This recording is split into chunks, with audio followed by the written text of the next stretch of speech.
Þá erum við komin í lið númer 15 sem samskiptasáttmáli kjörinna fulltrúa og ég ætla að biðja varaforseta að taka við stjórninni og gefa mér orðið. Til máls tekur bæjarfulltrúi Gunnar Már Gunnarsson.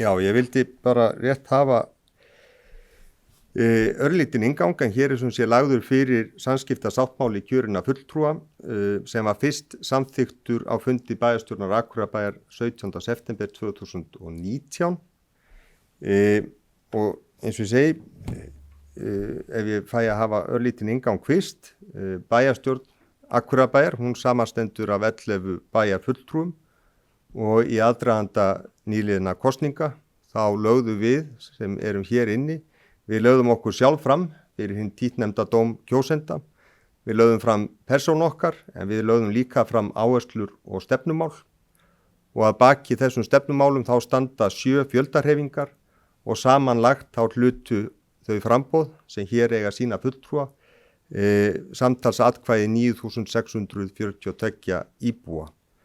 Og það er okkar skylda að tala fyrir þessum áherslum og vinna að framgangi þeirra áfram og við þurfum öll að tryggja að hér sé rými fyrir okkur til að sinna þessum skyldum okkar. Það þarf að vera rými til skoðanaskipta og það þarf að vera rými fyrir gagnrýni. Og ég held að bæjarbúar vilji að við tökumst á sjónarmið og að við sýnum þannig að hér ríki lifandi umræða hvort sem það rekstur bæjarins eða nærþjónustuna eða stefnu okkar í ýmsum málum. En þótt að við tökumst á og við eigum að gera það, að þá þurfum við auðvitað líka að geta unnið saman. Og það er mikilvægt að velta upp öllum sjónarmiðum þegar við mótum okkur stefnu í stóru málaflokkunum, til þess erum við hérna og við verðum svo sannarlega að geta unnið saman þegar kemur að stærstu hagsmunamálum bæjarins. Og þetta mannauður sem við eigum að nýta. En ef ég fæ að lesa samskiptasáttmálann í heild sinni, hann ekki mjög langur, hann einfaldur og það gott. En sáttmáli þessi nær til kjörinna fulltrúa, það bæjarfulltrúa og nefndarmanna og varamanna þeirra. Sáttmálinn gildir samskipti allra kjörinna fulltrúa í pólitísku starfi innan bæjarkerfis og utan. Svona viljum við hafa samskipti á fundum. Við virðum skoðanir hvers annars, við erum kurteis og yfirveguð, við sýnum hvert öðru virðingu, við erum málefnaleg og hnitmiðuð í málflutningi, við höldum athygli og hlustum á hvert annað, við mætum á réttum tíma, við virðum fundastjórn, við erum vel undirbúin, við erum hreinskilin, við rýnum til gagns, við gætum að orðalagi og fasi. Fundastjóri þarf enn fremur að sjá til þess að allir fái að tjá sig, passa að allar skoðanir komi fram, halda tímaáætlun, leiða fram niðurstöðu, gera stutt fundarhlé á löngum fundum. Og svo segir samskiptasáttmáli þessi skal yfirfarin og eftir atvikum uppfærður á 2 ára fresti eða fyrr ef tilefnið þykir. Þetta sem sé sáttmálin sem við leggjum fram óbreyttan og ef hann verður samþyktur þá treysti ég því líka að oddvita kynni hann fyrir nefndamönnum. Ég ætla að bregða mér í sæti og höldum. Þakka bæjarfulltrúa Gunnari Má kærlega fyrir og færa honum aftur stjórn á fundinum. Takk fyrir það. En sem sagt, tillagan sem liggur fyrir að við staðfestum samskiptasáttmálann óbreyttan, orðið laust ef einhver óskar að taka til máls. Og til máls tekur Sindri S. Kristjánsson.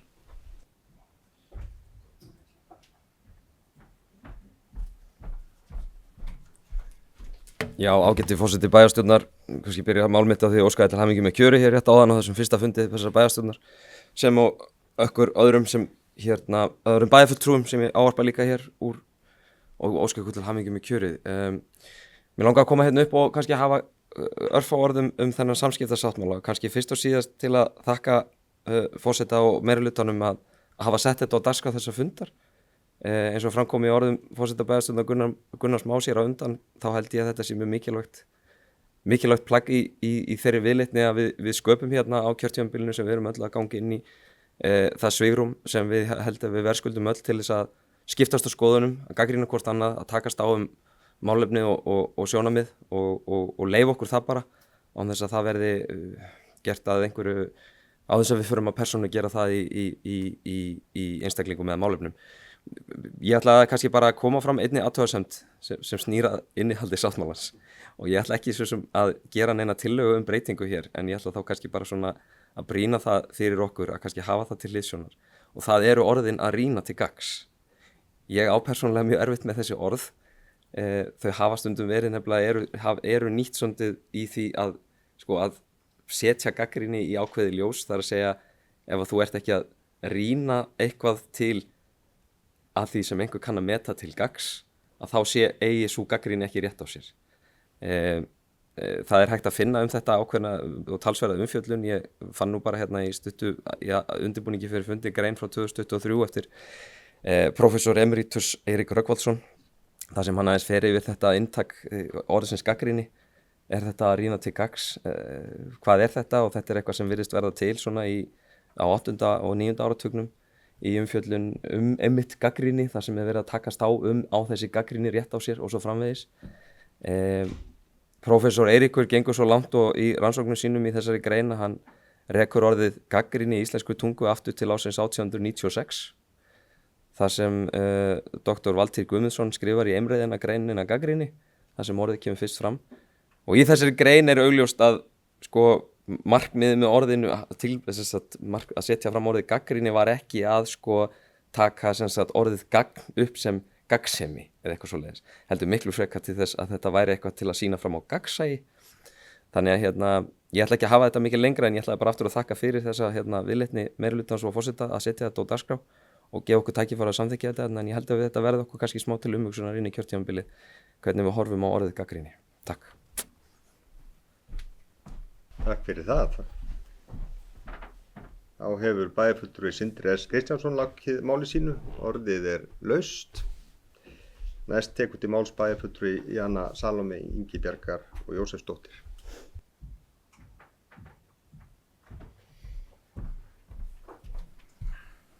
Forseti ágætu bæjarfulltrúar. Ég vil byrja á því að óska okkur bara öllum til hamingju með kjörið og það er gaman að sjá bæði ný og gömul andlit í bæjarstjórnarsalnum. En þessi samskiptasáttmáli, mér finnst hann bara góður og þakka meirihluta fyrir að hafa tekið hann á dagskrá. Hann er góður á mörgu leyti, en kannski það sem að ég hef að athuga er að til að samskiptasáttmáli virki sem best, þá er nauðsynlegt að þeir sem eiga að lúta undir þennan samskiptasáttmála taki þátt í að gera.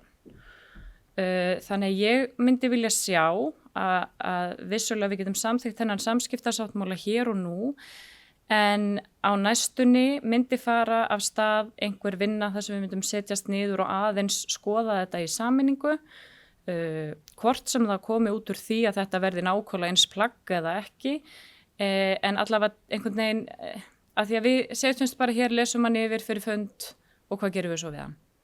Þú veist, flest okkar munu gleyma því hvað stendur í honum, þó svo auðvitað við reynum held ég öll hér að tilengja okkur að vera kurteis og tala virðingu við hvort annað, en þá held ég að við ættum að taka hann upp kannski þegar að líður á hausti og aðeins allavega að ræða í þaula hvað þetta þýðir og hvað er á bakvið orðin. Takk. Takk fyrir það. Þá hefur bæjarfulltrúi Jana Salome Ingibjargar Jósefsdóttir lokið máli sínu, orðið er laust. Það er engin hvart sér hljós. Ég lít svo á að þannig sé kannski ekki tillögu sem að við þurfum að kjósum, heldur svona brýning til okkar, og ég held að þetta sé góð til að við förum í þessa vinnu. En ef að það eru engin fleiri sem vilja hversi ljós, þá bara ber ég þennan samskiptasáttmála upp til atkvæða. Þeir sem geta samþykkt þennan sáttmála gefið merki, og það eru öll greidd atkvæði. Hann er samþykktur samhljóða.